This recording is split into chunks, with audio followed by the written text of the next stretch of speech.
Alrighty, citizens of the Imperium, I welcome you back to another edition of Let's Paint. I'm your host, I'm your host, Trooper 6, and this is Pungo Paints. And we are continuing with the Mortifactors, successors of the Blood Angels. And I figure now, since we got all the black done, we're just going to jump in with the bone, because that is going to be a major part of this armor, is all the bone coloring. Alright, so I'm just going to get that onto the palette. We're just jumping right on in.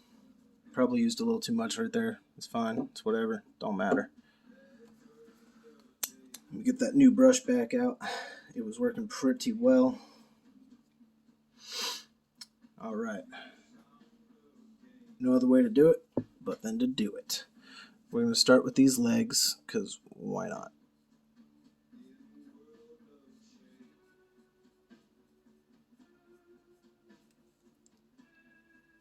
As you can see, I already kind of slipped a little bit there, but that's okay.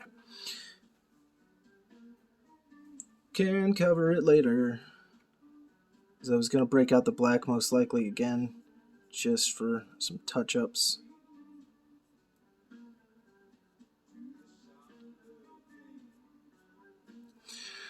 And this bone is streaking on me.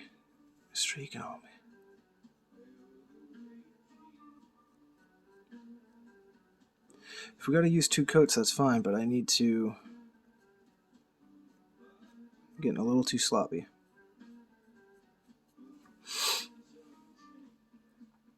I don't remember the bone doing that last time I had painted them, but that was a few minis ago, so I probably wasn't paying attention anymore.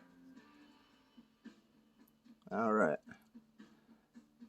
And so initially I was going to paint those knees black.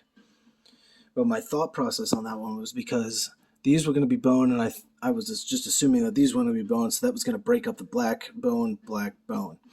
And yeah, I forgot that their shins are actually, their thighs are actually black. So I think we're going to go with silver, a darker silver, that gunmetal. I think we're going to do that, because then it has a little Aquila on it. And of course we're going to paint that gold. The shoulder trim is going to be bronze. I figured guys like this wouldn't use gold too much.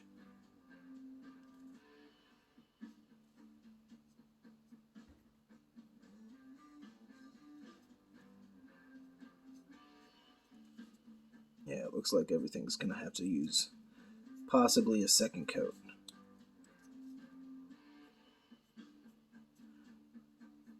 Alright. And by now, music has changed up. I don't know if you can hear it in the background. Hopefully not too much, because apparently copyright strikes are a thing. We are listening now to All Them Witches live on KEXP. So if you guys ever wanted to listen in on that too, man, All Them Witches is awesome. I'm pretty sure I made mention of them last time in another video. I saw them with Primus. Oh god, gross, man. No. Alright, moving on. Doesn't matter. Don't get butthurt about it. You got black, fix it later. Move it along.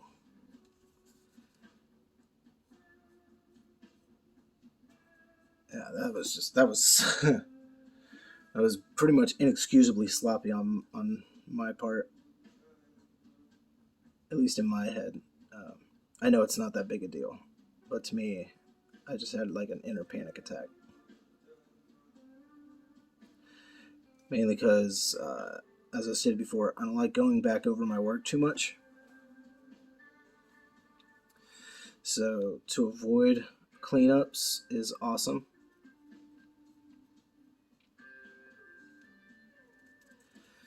That would just be nice to not have to do that.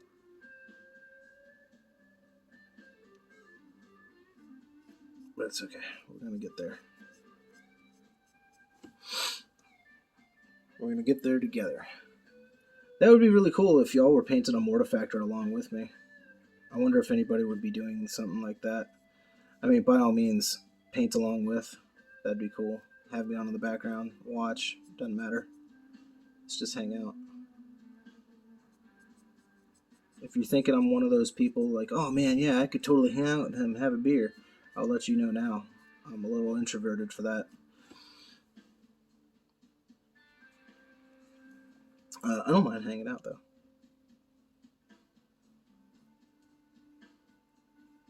It certainly wouldn't involve going out anymore.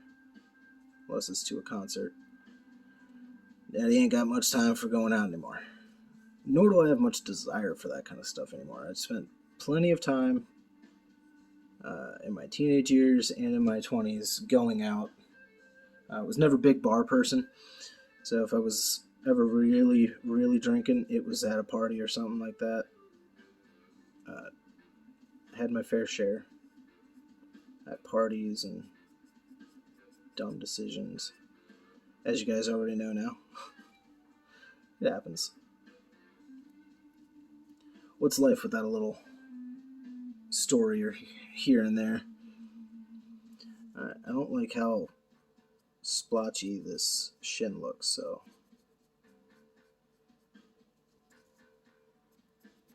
just trying to apply kind of a light coat splayed all over so that it blends everything back in.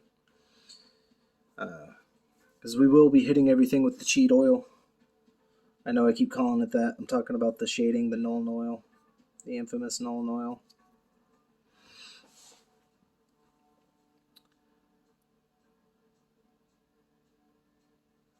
Alright, so with that being done, I'm not too sure about this strap right here. Probably going to do that leather, just cuz. Either way, moving on, we're going to not focus on what we don't know, we're going to focus on what we do know. However, we're also pausing because that music ended, and I want something. What are we in the mood for? Don't take too much time, don't think about it. Just pick something. You know what you like. You know what? We're going to go with some Avatar. Gotta love Avatar. Swedish band. Metal. Amazing. Seen them live a couple of times. They were fantastic. Fantastic. They had bubbles, dude. What kind of metal show do you know that did bubbles? And if you're one of those hardcore people out there like, man, that's not a metal show, man, you can get the hell out of here, alright? That was one of the most metal things I think I'd ever seen. That was awesome. And I had a blast. And I loved every second of their bubble machine.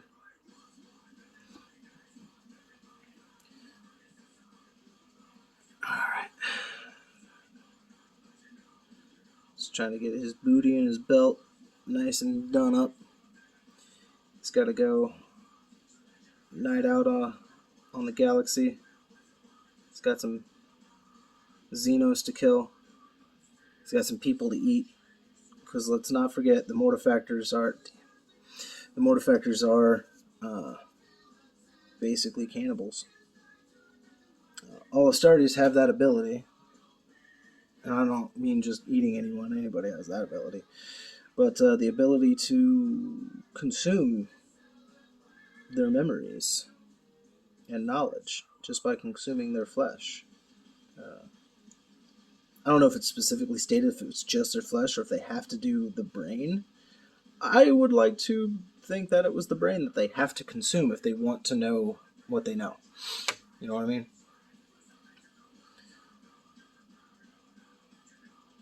But either way, the Mortifactors, very deserving of their name. They are gruesome, and I love them for that. I'm not a huge lore buff when it comes to them. They're more or less a recent discovery and a recent love. But I will support them. And they are one of the most fiercely loyal factions out there. Bam, bam, bam. All right. Curious to see how far we can get on this episode.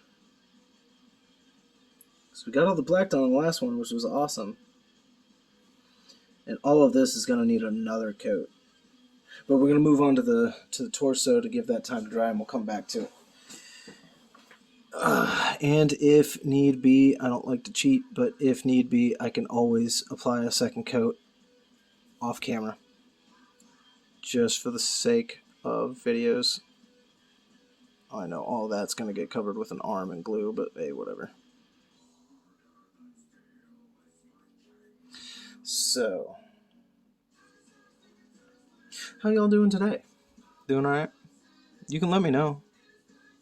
We can talk. We can shoot the breeze. I could have used some green stuff on that. It's okay. It's not that big of a deal.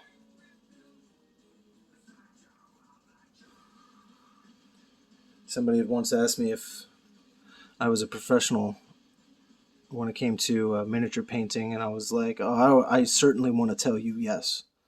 I certainly want to tell you that. I think until I really get paid to do this as a living, not sure if I'd really be considered a professional. I don't know. I think that's up for debate with some people. I'm sure people would see it that way, and then others would be like, well, no. I think it would go on your skill level and all that. And I'm like, hey, either way.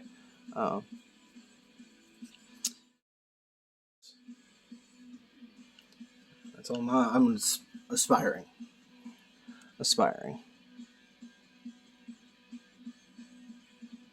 So if anything, you can catch me in the Olympics for miniature painting. Yeah. You know, speaking of the Olympics, that was something that always bugged me when it came to the Olympics. Why on earth are we using professionals? I thought, from what I understood, that the Olympics were supposed to be where the everyday people of the nations would compete. Not professionals. I could be wrong. I'm not exactly a history buff on that kind of stuff.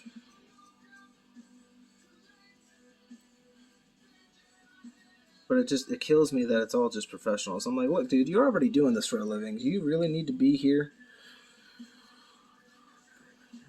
And I understand everybody just wants to win. But come on, man. If anything, the Olympics, of all things, were never based on winning. They were never centered around that. It was all about having a chance to represent yourself and your country. I think is having professionals out there just kind of, it dulls it for me. Especially like, so I love hockey.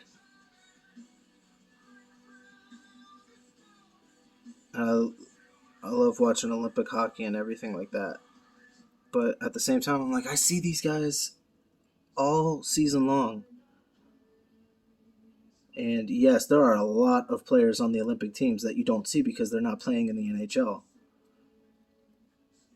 But I'm like, come on, dude. Have you ever seen Team Canada? You kidding me? Are you kidding me?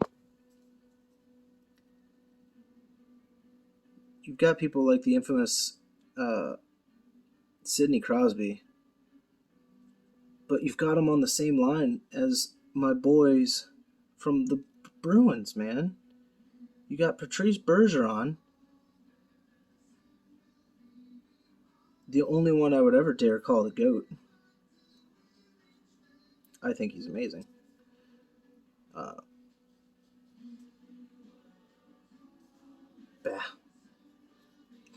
Oh, sorry. I didn't realize I was off camera on that one. I got a little bit into the next slot, but that's whatever. Not that big of a deal. Alright.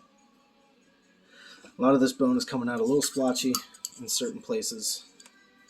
So we're give the brush a good scrub.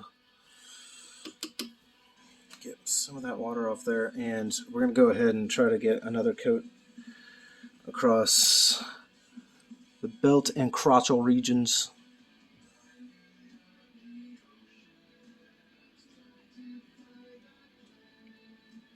And I'm trying to keep it in mind that I need to keep the Mini kind of, in your perspective. And something just pointed out to me on his chest. The Aquila, of course, is going to be painted, but the plaque that he's sitting on, I wanted that to be black. But that's okay, because in certain spots, as you can see, we have to go back in there with the black. And God forbid, I don't want to have to go back in with the bone. That's where I said I might do that off camera, because at least I can have the Mini up and close to where I can really see what the hell I'm doing. Because right now I'm just dancing all around this camera. I'm off to the side of it a lot of the times. I've gone under it a couple of times. And we ain't doing no ads. More Avatar, please. Alright. That bone is good. Let's get back into here. And you gotta be careful when you're doing these multiple coats, because things can just come out too thick and then it just looks terrible. What I hate is those cracks. And yeah, that's where the green stuff would really come in. And I've never really had much need for green stuff.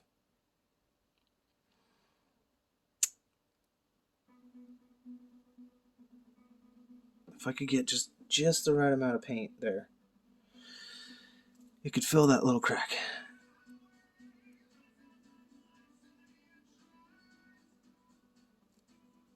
Alright, we're going to move on before we mess it up.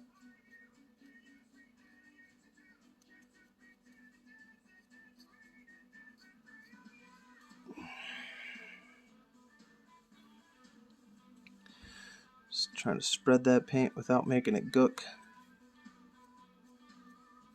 I really hate when it gets gooky. Trying to think if there's any other story that I could tell you guys. The last one's still kind of on my mind. And I don't think I wanted to spend all my time talking about the times I was pulled over or nearly arrested or detained or anything like that. Because believe it or not, I actually do have a clean record. I've kept my nose out of trouble for the most part.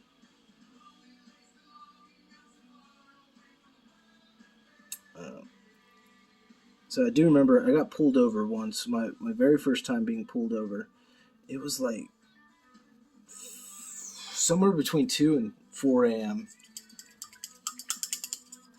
And I'm on my way home from a friend's house, and I'm in the left lane, 2-lane road, and this cop is just riding on me. And he finally turns on his lights. And I was like, yeah, I'm going like barely the speed limit, maybe a mile or two under it. I'm like, so you have no reason to be pulling me over, man. Something told me that this was going to be one of my brother's friends. So he gets out, and I see this kind of, the lights are blinding you, but I see this kind of bigger frame approaching, and I'm like, oh, that's got to be him. That's got to be him. And then he stops at my back window, or the window behind me, at least. I was in a Ford Ranger at the time with a little bit of an extended cab, so, there isn't necessarily a back window. He's like, sir, where are you heading? And I was like, I don't know, officer, and I won't say his name, but he was like, oh, man, how'd you know it was me? I was like, dude, it's like 4 a.m. I'm not even going the speed limit, and you pulled me over. What the hell are you thinking? He was like, I don't know, I was driving around and I'm bored. and I saw your truck, and I was just like, yep, I know that truck. I'm like, yeah, I know. Brother used to drive it, now here I am. And he's like, yeah, well, tell your parents I said hey, and all that fun stuff. And we talked a little bit. I asked him how he was enjoying being a cop. And he's like, well, you got to start things on the night shift, which kind of sucks, but hey, you got to pay your dues, and I'll get off night shift eventually. I'm like, there you go, man. Stick with it. And I believe he did stick with it. I honestly don't remember if he ever left the force or not. It's not like he was one of my friends to keep in contact with. All right, you got that. And like I said, this little shield that's supposed to go on the pauldron is so optional that I'm not even going to touch it right now. And man, we're already at 21 minutes. That's crazy. Time is flying. So we're gonna hit this arm. We're gonna hit the other arm, and I don't know if we're gonna hit the backpack by the time we're done here.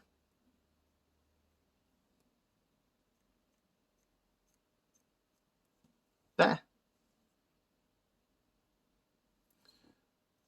I try not to hold the minis by by any real part of them. However, the part that I'm holding is obviously going to have a pauldron over it, so we ain't worried. Even if my thumb rubs off all the primer that got onto it, I don't care. All that is going to be blocked. So sometimes it has its benefits. Other times, you can't get your fingers to just hold the damn thing. And I already checked on the... Really? Now that's just getting ridiculous. I already checked on the inside. There weren't really any soft parts that were showing. None of the ridges. Otherwise, I'd already painted it black. But Mark III armor, the iron armor, that stuff, minimal on the soft parts. It's one of the reasons I like that armor so much. Is it's just a tank. You're real hard pressed to get into that. It was heavier, more cumbersome and everything. The Marines always talked about that one, but if I had a favorite armor, it would certainly be the Mark III. It's just a different era. You could tell that was really at a time where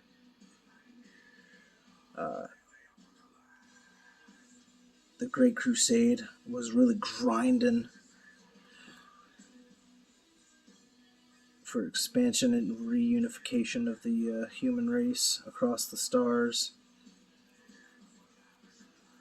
Xenos fighting was getting more intense.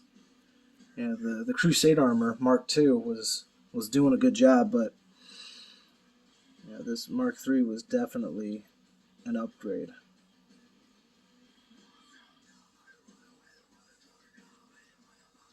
Like I said, plenty of them did go, this armor is very heavy, cumbersome and all that. But good Lord, we have never had more protection.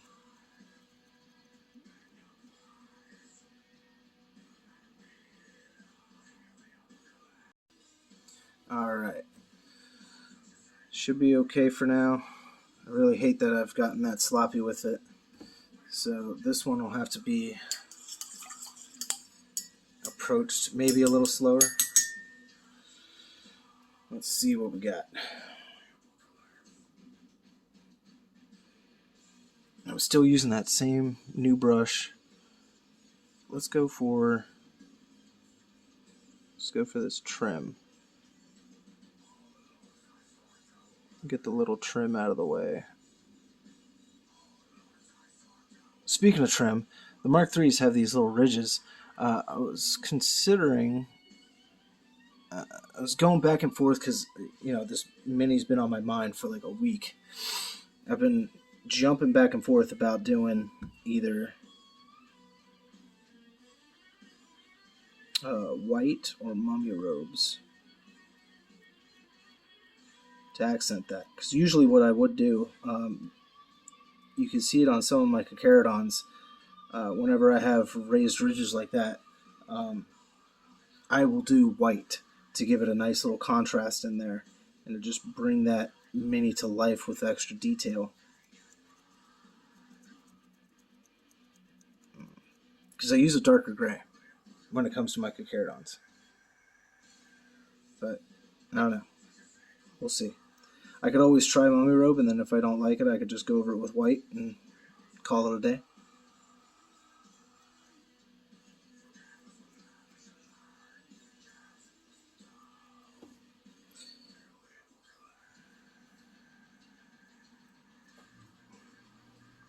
Sorry if focus is just jumping all over the place, man. It's getting tough. Because I'm really trying to focus here, but I'm forgetting where my hands are. So just bear with me, folks. It's all a learning process. Alright, that arm is definitely going to need a second coat, but we're going to move on. Because right about her, you can see there's a jawbone attached to it. Little adornments like that are things that I adore. Adorn. But they can always be a little bit of a pain to paint. But yeah, I did this with my Night Lords.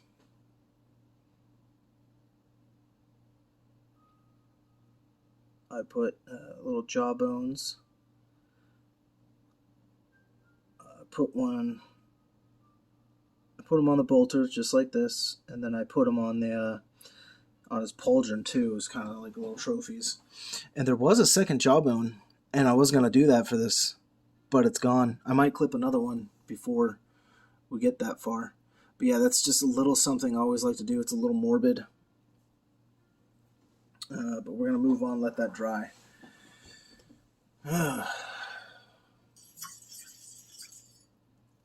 Yeah, we might do a little bit of painting off camera just for time's sake and to get some stuff caught up. But either way, it's turning out to be a nice day. It's actually a very nice day weather-wise outside, so that is awesome. Might take the kids to the park. Alright, so usually his backpack, right? The majority of his backpack is bone. This grill, I'm going to leave... I'm going to leave it silver because that skull is actually going to be silver, and so are these vents and these bottom vents. Those are going to be silver. But one of the reasons for that is because this beautiful little piece is going to go right on top. See if I can get a quick mock-up. So it'll basically look something like that. Something like that. And I know that doesn't look the cleanest. When I get it better lined up and everything and I get it really forward, there's barely any overlap and whatnot, so we are just going to stick with this. We're not going to jump over to the Primaris backpack, mainly because I don't want to use it. I like the fact that this has a little skull on there. And I have skulls. I have some skulls with me. All I got to do is shave them down and whatnot, but let's not even bother. Let's not even bother with that. Since we're approaching the 30-minute mark, we're going to go ahead and call it for today on this episode. I thank you very much for coming along. I know I keep forgetting to say certain things, but hey, if you enjoyed the video, go ahead and give it a like, give it a share, maybe even subscribe. Stay up to date with me. You can always catch me on Instagram, Pungo Paints. That's basically the only social media that I have. You can also check out my shop where I will be selling these. I believe this Mortifactor is going to be listed on there. So if you want him, by all means, keep an eye out. But either way, I will see you guys on the next round. Thank you very much, and may the Void Father guide your brush.